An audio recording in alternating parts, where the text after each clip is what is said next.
అన్నమయ్య జిల్లా రాజంపేటలో AB Chandra Reddy garden లో Telugu Desam assembly అభ్యర్థి సుగావాసి బాలసుబ్రహ్మణ్యం, బీజేపీ పార్టీ పార్లమెంట్ అభ్యర్థి నల్లరి కిరణ్ కుమార్ రెడ్డిలు, బీజేపీ, టీడీపీ, జనసేన పార్టీ నాయకులు, కార్యకర్తలతో సమావేశం సభ ఏర్పాటు చేశారు.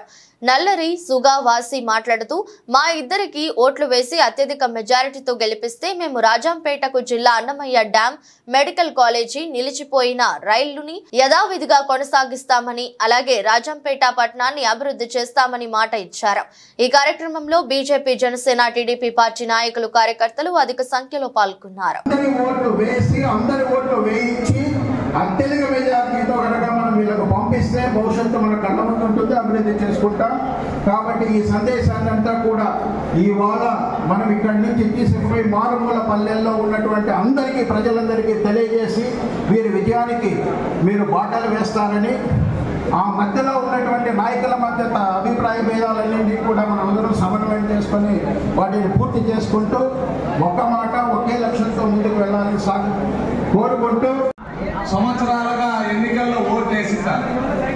కానీ ఎన్నిసార్లు ఓట్లేసినా సంతృప్తినిచ్చేటువంటి సందర్భాలు కొన్నే ఉంటాయి. ఇసుని ఓటర్లందరూ కూడా సంతృప్తికరమైనటువంటి రోజు రాబోతుంది. దానికి కారణం వేదిక మీద ఉన్నటువంటి కిరణ్ కుమార్ రెడ్డి గారు రాజకీయ ప్రయోజనాల కోసం కాదు, రాష్ట్ర ప్రయోజనాల కోసమే ఈ మూడు పార్టీల కూటమి ఏర్పడింది. ఏదైతే గంగా, యమున, సరస్వతి సంగమం ఎలా పవిత్రమైనదో అటువంటి పవిత్రమైన ఈ మూడు పార్టీల పొత్తుతో ఈ రాక్షస పాలన అంతమొందించడానికి ఈరోజు ఈ 2024 ఎన్నికల్లో ఈ పొత్తు ఏర్పాటు చేసుకోవడం జరిగింది.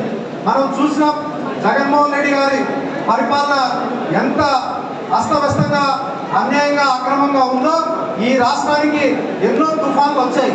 హుదూద్ తుఫాను, తిత్లీ, ఇలా ఎన్నో తుఫాన్లు. వాటన్నిటికన్నా కూడా ప్రమాదకరమైనది ఈ 2019లో జగన్మోహన్ రెడ్డి గారి రూపంలో మన రాష్ట్రానికి వచ్చింది. కాబట్టి ఇంత దౌర్భాగ్యమైన పరిపాలన వ్యవస్థ మనం ఈ 5 ఏళ్లలో చూసాం.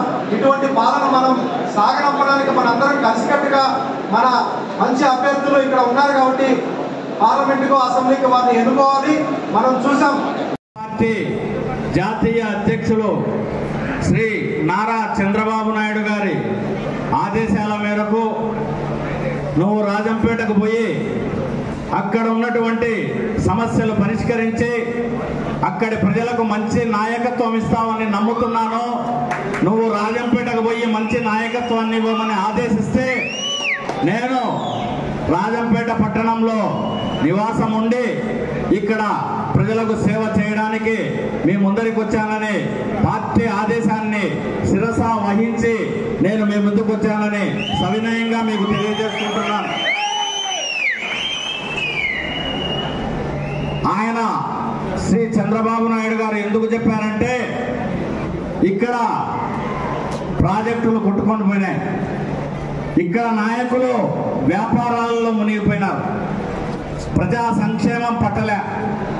వాళ్ళు ఇసుక వ్యాపారం చేసుకునేదానికి, ఇసుక తవ్వుకునేదానికి ప్రాజెక్టుల అడుగు భాగం వరకు ఇసుక తవ్వేసి నీళ్లు వచ్చి గుద్దితే ఒక ప్రాజెక్టు నీళ్లు ఇంకో ప్రాజెక్టు మీద పడి ప్రజలంతా చనిపోయి, పశు సంపద చనిపోయి, ప్రజల భూములు పాడైపోయి, పంట పొలాలకు నీళ్లు లేకుండా పోయి, ఆఖరికి తాగడానికి నీళ్లు లేకుండా పోయి, ప్రజలకు బతుకు తెరువైన వ్యవసాయం చేసుకునేదానికి లేకుండా పోయిన దుర్భర పరిస్థితుల్లో రాజంపేట అసెంబ్లీ నియోజకవర్గం ఈరోజు ఉంది. కృషి చేస్తే ఈ ప్రాంతం తరపున ఈ సమస్యలన్నిటికీ నేను బాధ్యత వహిస్తానని చెప్పి మీ అందరికీ సవినయంగా తెలియజేస్తూ, ఈరోజు నన్ను ఆశీర్వదించడానికి వచ్చిన ఇంతమంది కార్యకర్తలకు, నాయకులకు, పెద్దలకు నేను పేరు పేరున కృతజ్ఞతాభివందనాలు తెలియజేసుకుంటూ, ఖచ్చితంగా రాజంపేటను ఈ 4-5 జిల్లాల్లోనే అగ్రగ్రామిగా నిలబెట్టేందుకు నా వంతు కృషికి నేను మీ అందరికీ బాధ్యతగా ఉంటానని మరొకసారి సవినయంగా విన్నవించుకుంటున్నాను. వారికి ఖచ్చితంగా సైంటిఫిక్ గా ఆలోచన చేసి జిల్లాలన్నింటినీ కూడా పునర్విభజన చేసేదానికి ఏ విధంగా చేయాలి అనేది ఖచ్చితంగా చేయాల్సిన అవసరం ఉంది. పాత డివిజన్ మీది 1905 సంవత్సరం వచ్చింది డివిజన్. ఇక్కడ ఉండే వాళ్ళు ఎవ్వరు పుట్ల, మన నాయన మన తాత వాళ్ళు పుట్టింటారు. మీకంటే పాతది మాది మదనపల్లి డివిజన్. 1850 మదనపల్లి డివిజన్. 2 పెద్ద సబ్ కలెక్టర్ డివిజన్లు పెట్టుకొని దాన్ని అస్తవ్యస్తంగా తయారు చేసేసారు. 7 నియోజకవర్గాలు మదనపల్లి డివిజన్, 7 అసెంబ్లీ నియోజకవర్గాలు, కుప్పం కూడా దాంట్లోనే ఉంటుంది. భారతదేశంలోనే అతి పెద్ద డివిజన్ మదనపల్లి డివిజన్. దాన్ని అస్తవ్యస్త చంద్రబాబు నాయుడు గారు 14 సంవత్సరాలు ఉన్నాడు, నేను 3.5 సంవత్సరం ఉన్నా. ఒకటే డివిజన్ వాళ్ళం మేము. కానీ ఎవరు కూడా డివిజన్ని డివైడ్ చేయాలనుకోలేదు. ఎందుకంటే పరిపాలన వ్యవస్థ ముందరి నుంచి వస్తూ ఉంది, బ్రిటిష్ కాలం నుంచి వస్తూ ఉంది, సక్రంగా ఉండాలని. అటువంటి అస్తవ్యస్తంగా తయారు చేసేసారు. గౌరవం ప్రజలకు, ఓటర్లకు మీ ముందర ఉన్నది అవకాశం. సేవకు అభివృద్ధికి ఓటేస్తారా? ఒక్కసారి చేతులు ఎత్తండి ఎవరెవరు సేవకు అభివృద్ధికి ఓటేస్తారు. మీరు డబ్బు దోపిడీ, లంచగొండితనం, పోలీస్ కేసులు, రౌడీజము, లేక ఏదైతే డబ్బు పంచాయతీ చేస్తున్నారో దానికి ఓటేస్తారా? ఒక్కసారి ఆలోచన చేసుకోవాల్సిందిగా మీరందరూ కూడా ఓటర్ మహాశైలకు చెప్పాల్సిన అవసరం ఉంది. అక్కడ మోడీ గారు 3వసారి ప్రధానమంత్రిగా కావటం ఖచ్చితంగా అవుతారు.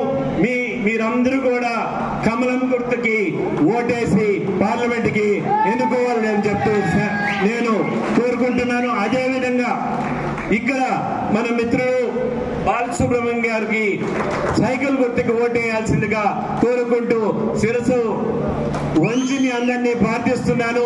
మళ్ళా ఖచ్చితంగా వస్తాం. మేము మళ్ళా వచ్చి మీతో రావటం జరుగుతుంది.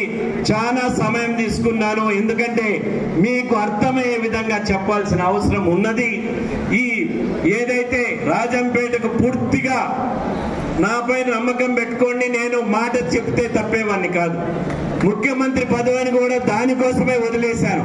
సమైక్యంగా రాష్ట్రం ఉండాలనే ఉద్దేశంతోనే ముఖ్యమంత్రి పదవి